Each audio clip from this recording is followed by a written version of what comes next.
I laid out an example spread for my Know Thyself or Know Yourself spread so I can give you a quick explanation for you to understand my reading. Now there's 4 main cards. This is what you know, this is what is and can be yours, and this is self and self-awareness. And over here is the future card. And there's 4 clarification cards to each main card. And then up above is the energy of the reading card. And over on the right on the bottom is a rune, because I'll be doing a rune reading after the tarot reading. And on with the readings. There, Capricorn. This is a general June reading that's a sequel to my June love reading. I just threw out a love reading to see how welcomed it would be on my channel, and also to see how well liked the Lenormand card reading that's included in the love reading. Now the Lenormand cards aren't for everybody, and they're kind of a beast of their own. Now just in the last few months, starting around April, things have changed quite a bit. There was a real chaotic time in April, and there was some backlash in May, but now it feels more like smooth sailing. And there's been some endings and new beginnings starting, and it seems like people are required to make decisions now that there's new beginnings, or else they're readjusting to the new beginnings. And I think you're in the readjusting category. Now the overall energy of your reading is the Ace of Cups. This is a new beginning, a promise of a new beginning for more emotional stability, deeper emotional bonds, and even more harmonious relationships between lovers, friends, family.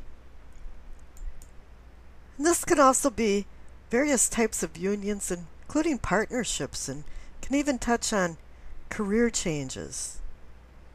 But any cup really is about some intuition. And there's a lot of intuition going on in this spread, because over on the left for what you know, receive the moon and the high priestess together. Now I've seen the moon recently over and over again. I don't know, there's been some kind of deception and secrets and shadows, sneaky stuff going on. But you know, when you have the moon and the high priestess together, it's talking about intuition, dreams. This is a time now for you to start writing your dreams down, remembering what you can, and write them down. This is a time of coincidences that don't make sense at the time, but later on it all falls into place. Because the high priestess is the translator between the cosmos and the earth. She brings messages of guidance, but they're so subtle. You have to be very vigilant to be able to recognize the symbols and things she's trying to say to you, because sometimes they're not so obvious.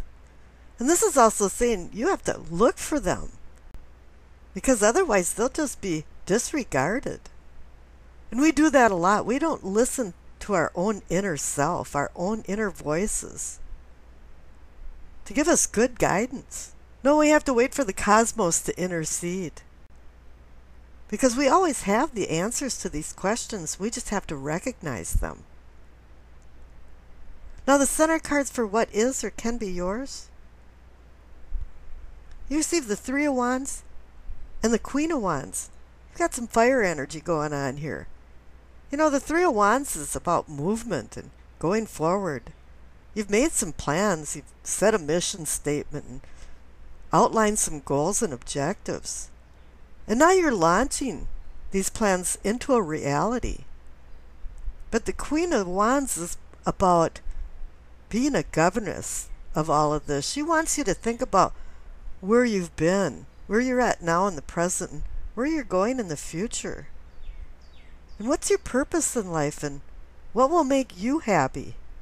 She wants you to make sure that you will be happy and that you look at the details of what's going on.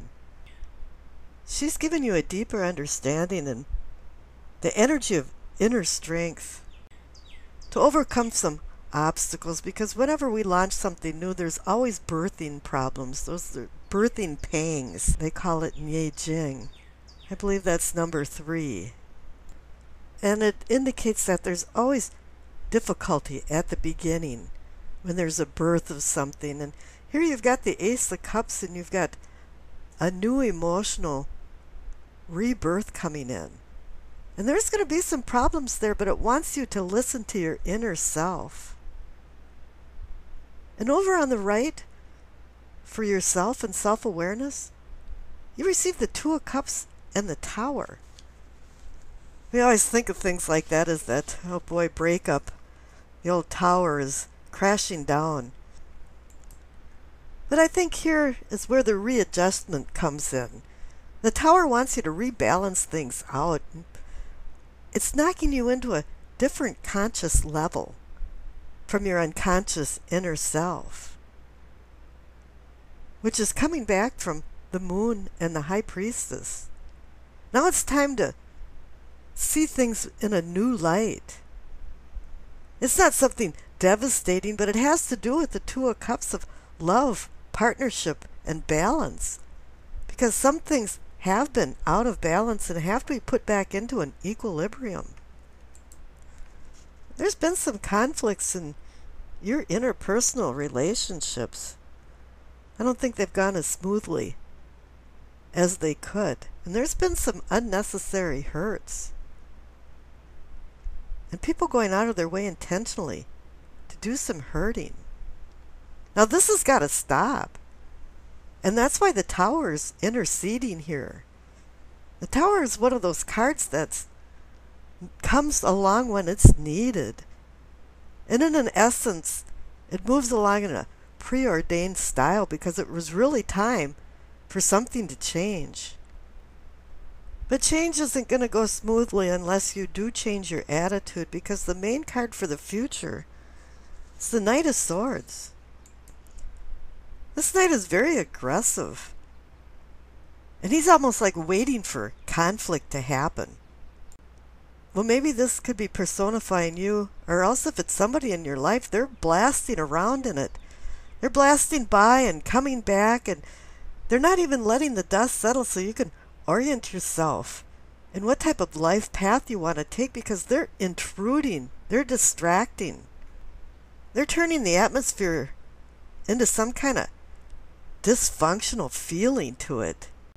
And maybe something's going on with words, because sword is air and words, and people might be inflicting some hurt. And this might be related to the 2 of Cups, where there's an imbalance going on. Now the cards are warning you to mellow out. If you're being the Knight of Swords, don't do it anymore. If somebody else is being it in your life, stop them. Don't let some rash decisions change your life, and go back to the Moon and the High Priestess and use your gut feelings and intuition to drive you. It's always good to have reason and logic behind it, which the Knight of Swords actually represents. But it has to be controlled. Controlled change. Now the clarification cards are the 7 of Wands and the Ace of Pentacles. 7 of Wands is about defending yourself. People are scrutinizing you. I've seen this card again over and over. People want things to stay in the status quo. And it's not to your advantage. It's to theirs. And this is where manipulation and harsh words comes in. Oh, so you think you don't want it that way. And then there's the guilt trip. And after that, there's the blame trip. The funny thing about blame is blame brings ownership. If you just put your finger at somebody, you might as well just turn around and point it at yourself. Because you're involved in this situation, and you're not an innocent victim. But here the other clarification card is finally a pentacle. Something that represents you, Capricorn, Earth. And here it is, a new beginning. And it can be financial, regarding wealth. But then again, it can be health and well-being. And if you're conjoining the Ace of Cups with it, then it is an emotional well-being. You're finally coming down to earth and feeling good about your emotions. And you're going to represent your beliefs. And you're going to start blowing these people off that are opposing you with the Seven of Wands.